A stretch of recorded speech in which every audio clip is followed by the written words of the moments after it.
시벨리우스가 바이올리니스트의 길을 걸을 뻔했다고 하네요. 그게 도대체 어떻게 된 일인지 우리가 아는 그 많은 곡들 다 이 세상의 빛을 못 볼 뻔한 그런 사건이었던 거죠.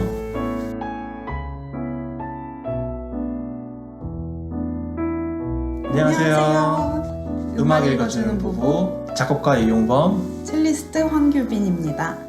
시벨리우스는 핀란드 작곡가죠. 출생 연도는 1865년 19세기 중반이기 때문에 우리가 낭만 작곡가라고 하고 1957년 비교적 최근까지 살았던 작곡가입니다.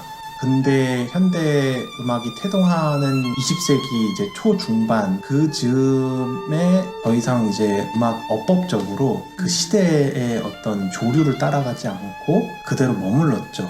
그래서 우리가 알고 있는 그런 유명한 곡들을 통해서 우리는 시벨리우스를 낭만주의 작곡가로 알고 있는 거죠. 시벨리우스가 바이올리니스트의 길을 걸을 뻔했다고 하네요. 그럼 무슨 일이 있었냐? 시벨리우스가 자기 나라에서 공부를 마치고 다음에 근데 자기 나라에서도 작곡을 공부를 했었나요? 그쵸. 작곡을 공부하고 장학금을 받게 되죠. 액수가 굉장히 컸어요. 우리 돈으로 1,000만 원 이상 하는 돈을 받고서 베를린 그리고 비엔나 이렇게 두 도시에서 유학을 하게 되는데 비엔나로 건너와서 그 당시에 빈 필하모닉 바이올린 오디션을 치른 거예요. 이 작곡가 시벨리우스가. 네. 사실 우리가 가장 많이 알고 있는 그런 교향곡 1번조차도 작곡하지 않은 시점이죠. 학생의 어떤 끝자락에 있었던 어떤 그런 시절인데 결과는 어떻게 됐을까요? 안 됐겠죠. 근데 이유가 있죠. 평생을 갈고 닦아도 들어가기 힘든 빈필을 지금 얘기 들어보니까 계속 작곡만 해왔던 것 같은데요. 네. 결과는 떨어졌어요. 그 당시 이제 심사평에 이제 기록되어 있는 거를 보면은 작곡에 더 전념했으면 좋겠다. 환상이 있지 않았나. 바이올리니스트가 되고자 하는 꿈은. 그래서 떨어짐에도 불구하고 시벨리우스는 사실 지금의 이제 빈 시립음대 학생 오케스트라에서 이제 바이올린을 하면서 네. 어떤 그런 욕구 해소를 계속 했던 거죠. 바이올린 연주는 그 정도면은 그래도 본인이 되게 열심히 하고 살았었나 봐요. 그런 것 같아요. 좋은 오케스트라의 오디션을 볼 정도로 패기가 있었으니까 자신이 있었던 것 같아요. 바이올리니스트로서의 어떤 그런 원대한 꿈을 가졌던 거죠. 시벨리우스가 지인한테 쓴 편지를 보면은 바이올리니스트가 되고자 하는 열정이 느껴지는데 자기는 15살 때부터 정말 열심히 바이올린을 했다. 연습도 하고 펜과 잉크, 이 작곡하는 그것보다는 바이올린의 그 우아한 활을 들고서 그 연주자가 되는 그런 꿈을 계속 키워왔다. 또 포함되어 있는 거는 내가 바이올리니스트가 되기에는 바이올린을 너무 늦게 시작했다라는 현실을 받아들일 수밖에 없었다. 저 악기는 아무래도 굉장히 어릴 때부터 시작해야 전문적인 연주자로서의 생활이 가능한 건 사실이죠. 그리고 우리 자기도 피아니스트가 될 뻔했지만 작곡가가 되었답니다. 비슷한 이유로. 아니 그 당시에는 어렸죠. 피아노가 너무 좋아서 저도 이제 중학교 때지만 피아노를 중학교 때 시작하냐 그거 아니거든요. 피아노는 정말 모든 악기들 중에서도 정말 제일 어린 나이에 시작하는 경향이 있어요. 조금이라도 몸이 유연할 때 그쵸. 이제 물화일체가 돼야 되는 그런 과정이 있기 때문에 그렇게 일찍 시작하죠. 근데 저도 피아노의 열정이 너무 이제 끌어서 연습을 누가 시켜서 한 게 아니라 막 10시간씩 했어요. 방 안에서 막 틀어박혀가지고. 그게 고등학생 때였죠? 중학교 때부터 네, 중학교 때부터는 그렇게 했죠.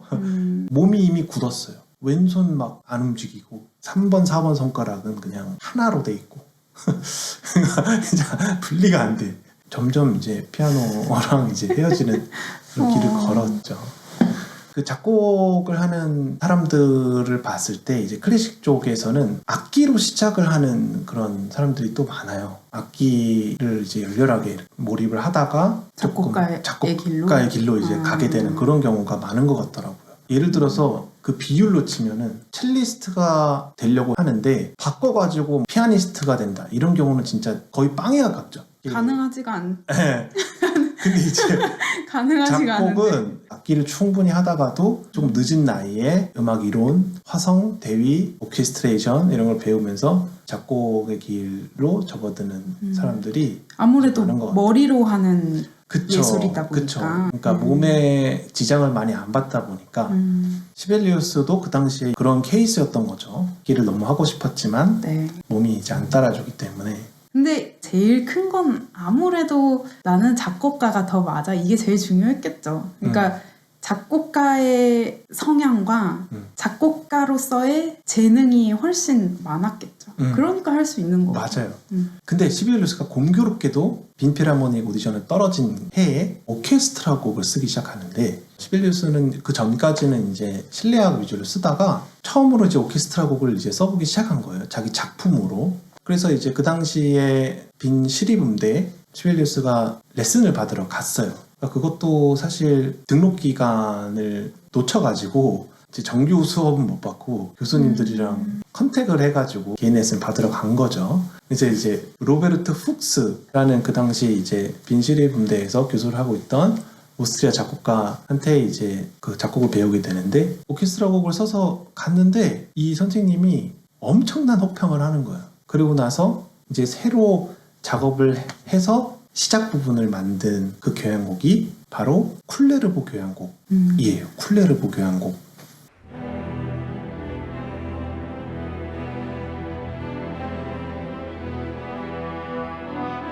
시작 부분을 이렇게 들고 갔는데 훅스 교수님이 극찬을 한 거예요.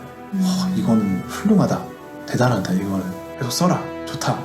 해봐라. 시벨리우스 본인도 사실 만족하는 상태에서 그런 이제 교수님의 평가도 받고 하니까 이제 신이 나서 약혼녀한테 편지를 써서 보낸 내용이 있어요. 내가 이제 새로운 오케스트라 곡 작업을 시작을 했는데 너무 나도 마음에 들고 교수님도 좋아하고 이거는 진짜 굉장히 기대가 된다. 그리고 결국은 그 쿨레르보 교향곡을 이제 비엔나 유학을 마치고 나서 핀란드로 돌아가서 완성을 하게 되는데 그 곡이 대히트를 치고 작곡가로서의 인생이 이제 시작된 거죠. 쿨레르보 교향곡을 통해서 자신감을 얻어서 작곡을 사랑하게 됐을 수도 있을 것 같아요. 그쵸. 그때부터는 뭐 본인이 뭐 그 바이올린이 뭐 그것도 없이 그냥 이제 간 거죠. 작곡가로서의 삶이 뭐 내년까지 뭐 써야 되고 뭐 이거 써야 되고 저거 써야 되고 하면서 그러면서 교향곡 1번도 쓰고 그러면서 이제 바이올린 협주곡도 쓰게 되고. 그럼 이 시점에서 바이올린 협주곡 한번 들어보실까요?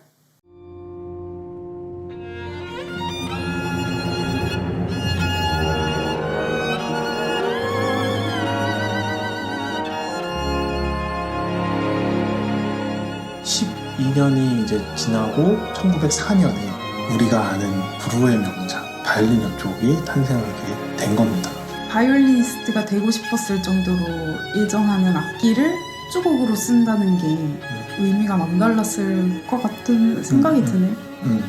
바이올리니스트는 못됐지만 바이올린 협주곡을 써서 그 연주를 이제 보면서 어떤 그런 대리만족이 있지 않았을까. 근데 그 정도의 애정되지 못하였던 아쉬움, 한 이런 거를 협주곡 작곡을 하면서 다 쏟아 부었기 때문에 그 곡이 지금까지도 제일 사랑받는 협주곡이 되지 않았을까. 진짜. 그런 생각 들긴 해요, 진짜. 정말 본인이 이루지 못한 꿈을 다른 방향으로 이뤄낼 수 있는 그런 형태이기 때문에 그거는 짜릿했을 것 같아요. 이렇게 내가 이 한을 푼다. 그리고 곡이 뭐 엄청나죠. 어딜 가나 연주가 되고 유명한 바이올리니스트가 그 곡을 연주한다 하면 정말 우리 같은 음악인들은 정말 표를 끊고 가서 무조건 보죠. 그렇죠. 그러니까 시벨리우스 바이올린 협주곡이 너무 좋고 지금까지도 모두가 연주할 만큼 사랑받고 유명한 콘체르토라는 게 이해가 되네요. 그렇게 생각할 수도 있을 것 같아요. 혹시 이렇게 못 이룬 꿈이 있으면 살면서 결국은 이루게 된다라는 거? 근데 내가 생각했던 방법과 내가 생각했던 모양은 아니더라도 그게 내가 생각지도 못했던 형태로서 이루게 되는 어떤 한 이해를 시베리우스가 보여주고 있네요. 네, 오늘은 작곡가 시벨리우스에 대해서 알아보았습니다. 저희는 다음 영상에서 더 재밌는 내용으로 찾아뵙겠습니다. 여러분들도 알아보고 싶으신 작곡가가 있거나 아니면 음악에 대한 얘기, 궁금한 점이 있으면 무엇이든 댓글로 남겨주세요. 저희가 알려드리겠습니다. 그럼 다음 영상에서 만나요. 안녕.